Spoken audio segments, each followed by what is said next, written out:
Somewhere in America, there are machines that were never meant to be remembered, built to be fast, built to be dangerous, and then quietly erased. You were standing in the back of a dusty, climate-controlled warehouse in Detroit. The air smells of old oil, dry rot, and secrets. Underneath heavy canvas tarps sit the ghosts of the American auto industry. Vehicles that defied the logic of their time, threatened the dominance of the Big Three, and were subsequently hunted to extinction by corporate politics. These aren't just rare cars, they are evidence. Evidence that we could have gone faster, sooner. Most collectors spend their lives chasing Mustangs and Corvettes, completely unaware that they are ignoring the true monsters of the asphalt. What you are about to see are the 5 American sports cars that time forgot. And you need to pay close attention, because while the first car on this list was banned for being too good, the machine sitting at number 1 is a suppressed legend that makes the modern hypercar look like it showed up 20 years late. We begin our descent into obscurity with number 5, the Consulier GTP. Imagine a car so hideously effective that the racing establishment had to rewrite the rulebook just to get it off the track. In the mid-1980s, while Ferrari and Lamborghini were fighting for poster space on teenage bedroom walls, a man named Warren Mosler was in a shed in Florida building the Consulier GTP.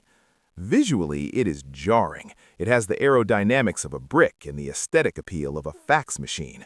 But under that composite skin, a mix of fiberglass, foam, and Kevlar that weighed absolutely nothing, sat a humble Chrysler Turbo 2 engine.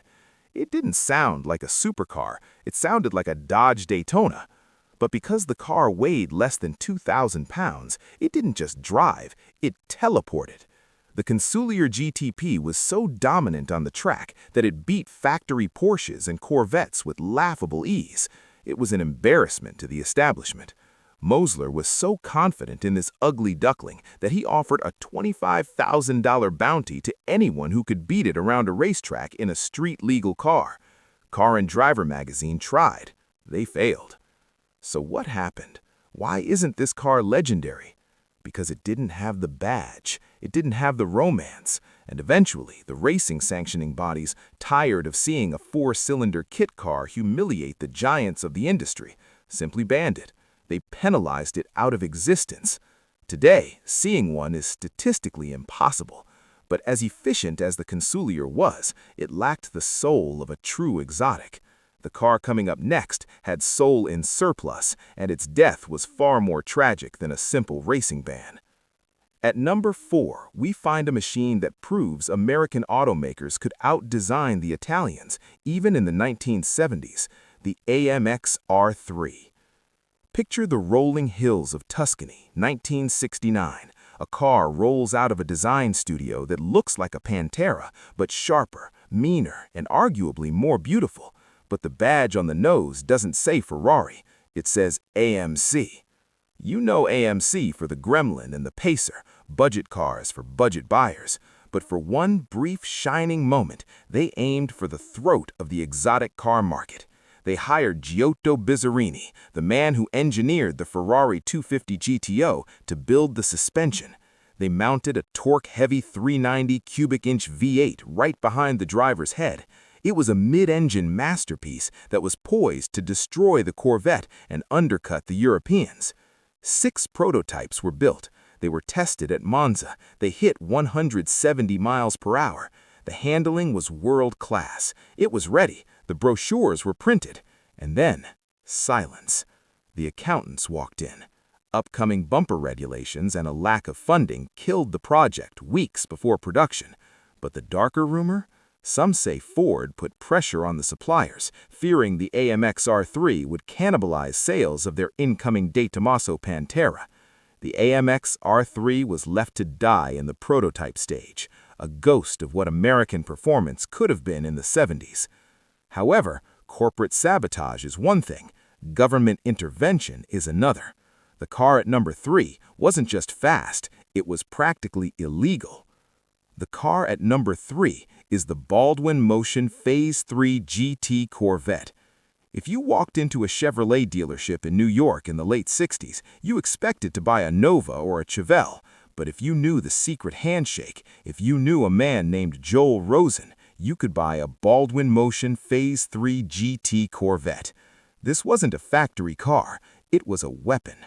Rosen took brand new Corvettes, stripped them, and rebuilt them into street-legal dragsters. We are talking about 500-plus horsepower, 454 big blocks, aggressive flares, and exposed headlights that looked like spider eyes. These cars came with a written money-back guarantee from the dealership that they would run an 11-second quarter mile. In 1969, that is insanity. This wasn't just a tuner car, it was sold through the dealer with financing. But it became too much. The Department of Justice actually got involved. They sent a cease and desist order to Joel Rosen, effectively telling him that his cars were too dangerous for public roads and that he had to stop building them immediately or face federal consequences.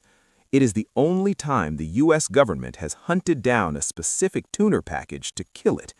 These cars are now worth fortunes, tucked away in private collections, whispered about by men who remember the sound of that side pipe exhaust rattling the windows of Long Island. But while the Phase III GT was brute force, the car at number 2 was pure science fiction. Stay with me, because what we are uncovering at number 1 will make the next car look almost conventional by comparison. But first, we have to talk about the American Lamborghini that landed from outer space. Number 2 is the Vector W8. If you stood next to a Vector W8 in 1990, you would swear it could fly. And considering it was built using aerospace technology, you wouldn't be far off. This was the dream of Gerald Wiegert, a man who wanted to prove that America could build a fighter jet for the road. This wasn't just fiberglass and hope. It was carbon fiber, Kevlar, and riveting that cost more than a Ferrari Testarossa. Sitting transversely behind the driver was a twin-turbocharged V8 putting out 625 horsepower. Again, this is 1990. The claimed top speed was over 240 miles per hour. The dashboard looked like the cockpit of an F-117 Nighthawk, complete with a terrifying array of screens and buttons that barely made sense. It was the ultimate poster car. It was featured in movies, it was on magazine covers, and it cost nearly $500,000. So why have you never seen one?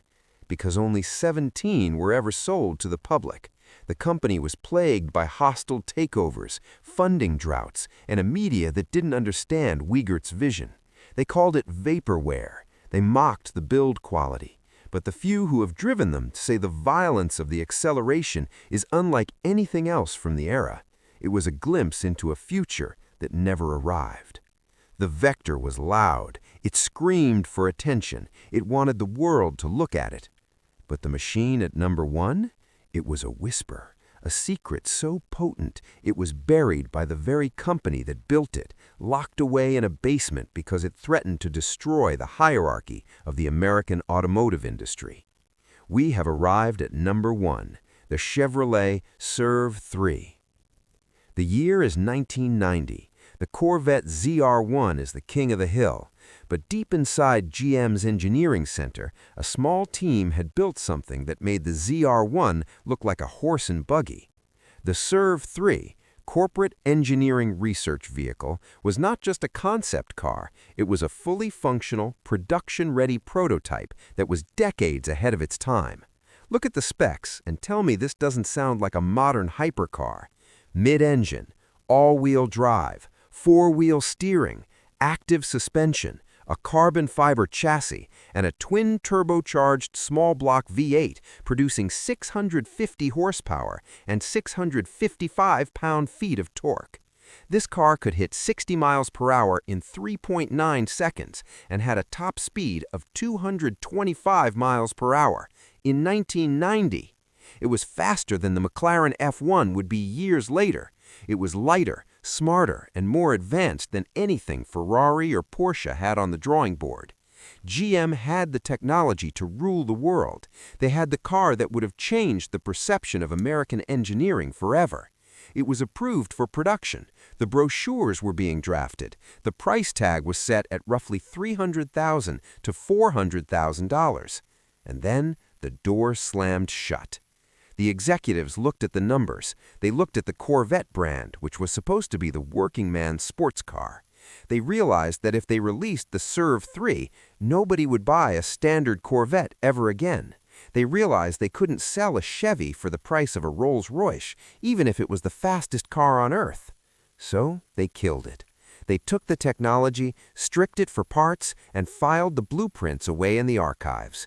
The CERV III remains the greatest what-if in automotive history.